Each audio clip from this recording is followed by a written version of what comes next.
In this video, I'm going to show you how to play multiplayer in Minecraft in a very easy way. So if you want to play with your friends, make sure you watch this video till the end. First, open your Minecraft game and make sure you and your friends are using the same version of Minecraft.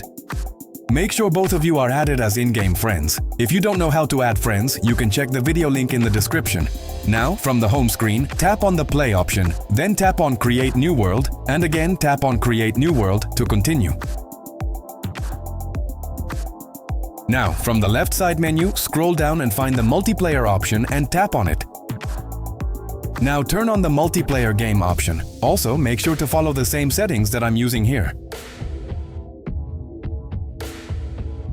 Now tap on Create to create the world. Once the world is loaded, keep the game open on your device. Now take your friend's device and go to the Play option. Here, your friend will see the world you just created. Simply tap on it to join the game.